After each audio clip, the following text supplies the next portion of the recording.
Back दोस्तों, तो अभी हमारे साथ कुछ लोग हैं जो आम आदमी पार्टी के हैं। फाइनली हमसे बात करने के लिए राजी हुए। हम बहुत टाइम से ढूंढ रहे थे लेकिन अभी फिलहाल तक कोई मिला नहीं था। तो सर, ये जो अर्ली ट्रेंड्स जो आ रहे हैं, अभी अर्ली ट्रेंड्स है, क्या लगता है आपको देखकर? यहाँ पर बीजेपी लीड कर रही है, व्हाट डू यू थिंक? देखिए अभी सिर्फ 2 घंटे हुए हैं, 2 घंटे भी नहीं हुए प्रॉपर। और अभी अगर हम चुनाव के नतीजे पे चल जाए तो ये कहीं से सही नहीं होगा। हमें कुछ और वेट करना होगा, हमें धैर्य रखना होगा। बहुत ज्यादा उतावला होने से कुछ बेहतर नहीं होगा।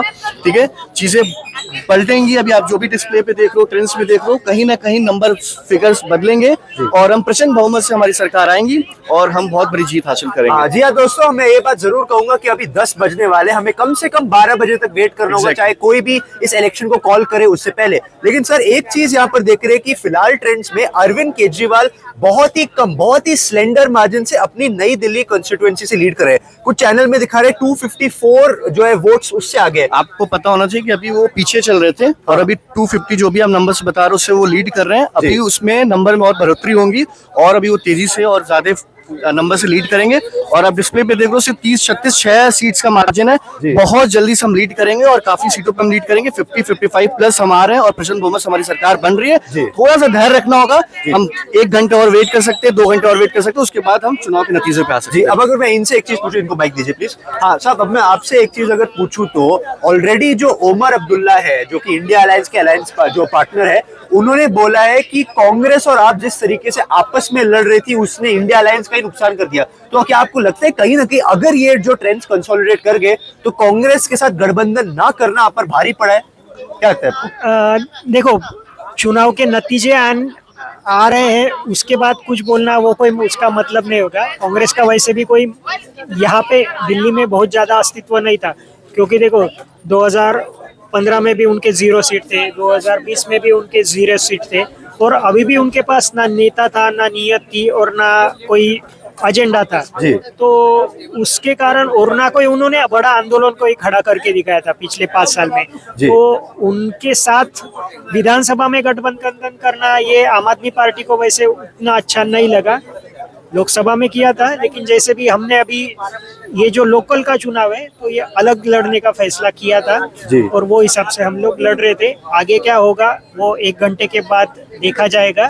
जो भी नतीजे आएंगे वो हम एक्सेप्ट करेंगे, उसमें कोई बहुत बड़ी बात नहीं। और आखिरी चीज देखिए, हमने कांग्रेस की बात की, AIMIM जो असदुद्दीन ओवैसी की पार्टी है, उन्होंने भी 2 सीटों पर अपने कैंडिडेट खड़े किए। ओखला में जहाँ पे अमानतुल्लाह खान लड़ रहे हैं और मुस्तफाबाद में भी जहाँ पे आम आदमी पार्टी वहां पर पहले जीती थी। क्या आपको लगता है कि अगर बाई चांस यहाँ पर कुछ चैनल्स दिखा रहे कि आप इन दोनों कॉन्स्टिट्यूएंसीज पे पीछे चल रहे हैं, क्या आपको ऐसा लगता है कि जो है उनको MIM को हल्के में लेना आपको भारी पड़ा?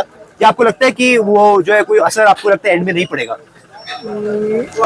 देखो, उनको तो बीजेपी फंडिंग वगैरह दे रही, उनके खिलाफ ज्यादा से ज्यादा भड़काऊ रिलीजियस वक्तव्य। आप बड़ी बात कर रहे हैं, वैसे आप कह रहे हो। हाँ, बीजेपी फंडिंग करती है, वो तो पूरी दुनिया जानती है। अच्छा, वो कोई it's not a secret thing. Okay, तो है MIM जहाँ पे भी उतरती है मजबूती से चुनाव लड़ती है और उनको वोट शेयर भी मिलता है, क्योंकि कम्युनल जो फैक्टर है वो भी ऐसे इलेक्शन के वक्त काम करता है। क्योंकि जैसे बीजेपी का हिंदुत्व काम करता है, वैसे ही इनका जो कम्युनल एंगल है मुस्लिम का, वो भी काम करता है। ओके, तो आप यानी कि आप और आपसे पहले जो थे वो भी कॉन्फिडेंट है कि यहीं पे आपको लगता है आम आदमी पार्टी ही जीतेगी एंड में? 101%। 1 घंटा रुक जाइए, 60 मिनट रुक जाइए, आम आदमी पार्टी 45 से ज्यादा सीट लेकर 45 से ज्यादा सीट लेकर आम आदमी पार्टी चौथी नापास जो यहाँ का राजा है उसको हराएगी और गवर्नमेंट बनाएगी। जब ये चौथी पास राजा की बात करें तो जाहिर तौर पर प्रधानमंत्री मोदी के बारे में शायद ये बात करें, बाकी मैं इन पे छोड़ता हूँ। दोस्तों, इन्होंने सही कहा, लेकिन एक बात पर, अभी सिर्फ 10 बजे है, हमें 2 घंटा और हम सबको इंतजार करना चाहिए इस इलेक्शन को कॉल करने से पहले, क्योंकि पास में भी कई इलेक्शंस हैं जहां पर 10 बजे तक एक पार्टी लीड कर रही होती है, लेकिन उसके बाद वो पीछे भी चल सकती है।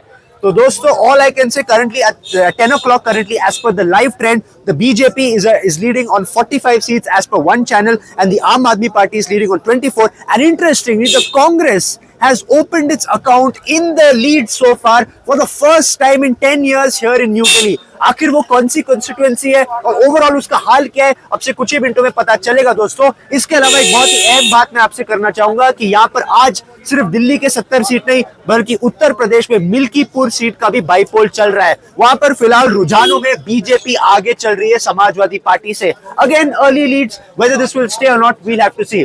अब से कुछ ही मिनटों में दोस्तों मैं और जो ओवरऑल लाइव ट्रेंड्स है इनकी कंस्टिट्यूएंसीज जिसके बारे में मैंने पहले बात किया, मैं वो लेकर आपके सामने आऊंगा विद कैमरा पर्सन दीपक जाते। दोस्तों तो अभी हम यहाँ पर आम आदमी पार्टी ऑफिस में अभी भी बने हुए हैं। मेरे पीछे जो ट्रेंड्स आप टीवी पे देख रहे हैं उनके हिसाब से बीजेपी 41 सीट्स पे आगे चल रही है और आम आदमी पार्टी 28 सीट्स पर, और कांग्रेस इन रुझानों में पहली बार 10 साल में अपना खाता खोलती हुई दिख रही है नई दिल्ली में। हमारे साथ यहाँ पर आम आदमी पार्टी के कुछ और लोग हैं, हम उनसे बात करना चाहेंगे इन रुझानों को लेकर।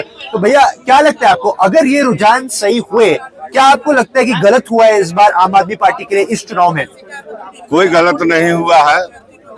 आपने देखा दिल्ली पुलिस किसके साथ थी, निर्वाचन आयोग किसके साथ था, कितना बड़ा रुपयों का खेल खेला गया।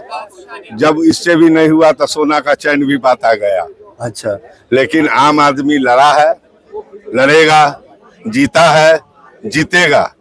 जो सुख सुविधा दिल्ली के लोगों को है, जो गरीब आदमी जी रहे हैं, आप बताइए। सारे मीडिया वालों से मेरा चैलेंज है, कहाँ बस फ्री है, कहाँ बिजली फ्री है, कहाँ कहाँ इतना सुंदर स्कूल बने हैं। कोई भी स्टेट में बताइए तो सरकारी स्कूल बंद हो गए। अरे भाई, सरकारी स्कूल बंद क्यों कर रहे हो? ये देश में संविधान निर्माता बाबा साहब भीमराव अंबेडकर ने लिखा था, जो देश मेरा पढ़ेगा तो देश आगे बढ़ेगा। आप सरकारी स्कूल बंद करते जा रहे हो। गरीब का बच्चा का क्या होगा, उसको कौन देखेगा? कैसी है भारत? 75 साल आजादी के होने जा रहा है, ये कह रहे हैं अमृत उत्सव, और स्कूल बंद, हॉस्पिटल में दवाई नहीं। और स्टेट में जाइए ना, देखिए। आपकी बात मैं समझ गया, लेकिन फिलहाल अगर ये ट्रेंड्स अगर 2 घंटे और ऐसे ही रहते तो क्या कहना आपको इस चुनाव? हमें कुछ नहीं कहना है। अगर भूल से ही जीत भी गए, जितना सुख सुविधा है ना सब अडानी अंबानी को दे देंगे। हाँ, तो दोस्तों लेकिन आपको अभी भी उम्मीद है कि ये रिजल्ट बदलेगा? जी, हमने वोट किया हूँ जी, हम यहाँ का मतदाता है, हम दिल्ली के भविष्य है। दिल्ली चलाता हूँ मजदूरी करके, पर डे 1000 रुपए का गैस चलाता हूँ, सरकार को रोज 1000 देता हूँ। इंश्योरेंस का अलग, टैक्स का अलग, रोड टैक्स अलग, टोल टैक्स अलग। पूरे देश में मोदी जी जब कतरा को खड़ा कर दिए हैं रोड पर, इतना टूल महंगा है, इतना टूल महंगा है। आप देखिए दिल्ली में, हम दिल्ली के टैक्सी काली पीली का ड्राइवर हूँ, नई दिल्ली रेलवे स्टेशन पे चलाता हूँ, गुड़गांव, फरीदाबाद, एनसीआर में कहीं भी जाता हूँ। जब मैं दिल्ली घुसता हूँ तो 200 रुपए का एमसीडी टैक्स मोदी जी लगा के गए हैं दिल्ली में, टैक्सी ड्राइवरों के लिए। ऑटो वाले के लिए कोई काम नहीं है, पूरे देश को स्मार्ट भिखारी बना दिए हैं। जी सर, ये मैं आपकी बात समझ गया, लेकिन देखिए ओमर अब्दुल्ला जो कि नेशनल कॉन्फ्रेंस के और इंडिया अलायंस के यह हिस्सा है, हाँ। वो ये कह रहे हैं कि आम आदमी पार्टी और कांग्रेस साथ में नहीं आए, इस वजह से इंडिया अलायंस को इस चुनाव में नुकसान हुआ है। क्या आपको लगता है कि कांग्रेस के साथ अलायंस ना करना, अगर यही ट्रेंड्स कंसोलिडेट कर गए तो आप पर भारी पड़े उनको? अरे ये चीज राहुल जी को न समझ रहा है। इलेक्शन से पहले राहुल जी भी बोल रहे थे केजरीवाल से मिलकर हरियाणा लड़ो, तो हरियाणा का नेतृत्व टुकराया था। तो कोई बात नहीं है, हम तो लड़ेंगे और जीतेंगे। अच्छा, कोई ऐसी बात नहीं है। हम लोग लड़ेंगे जीतेंगे, हम लोग लड़ेंगे जीतेंगे। हाँ। अच्छा, इस बार हम लोग केजरीवाल को लाएंगे, हम लोग को वही पे लाल है, हम लोग को वही सब फ्री किया है। बिजली यात्रा, बुजुर्ग का, महिला लोग का 2100 हर महीने में 2100 जी, हर महीने में 2100 आएगा हम लोग का। लेकिन देखिए ये इलेक्शन में अगर गौर करूं तो ये आपने सही कहा, ये था केजरीवाल की गारंटी वर्सेस मोदी की गारंटी। मोदी कुछ नहीं किया, मोदी जेब कटवाता है, सबको एकदम कटवाता है। मोदी ने हर जेब कतरे को पाल कर रखा है। हम लोग को उसको नहीं चाहिए, उसको हम लोग को भगाना है यहाँ से। ओके ओके दोस्तों, अभी भी यहाँ पर आम आदमी पार्टी के वर्कर्स में बहुत जोश है, जिनसे अभी हमने बात किया। इनको अभी भी उम्मीद है, और हाँ, उम्मीद तो करना ही चाहिए, क्योंकि अभी देखिए 12 नहीं बजा है, अभी भी 1.5 घंटे से ऊपर पड़ा है। मैं फिर कहता हूँ दोस्तों, अपनी घड़ी की तरफ गौर से देखिए और 12 बजे जो है आप अपने मन में तय निश्चित रहिए कि 12 बजे को ये रिजल्ट तय हो जाएगा। अब से कुछ ही मिनटों में हम इस चुनाव को लेकर और बातों पर बात करेंगे। With camera person Deepak,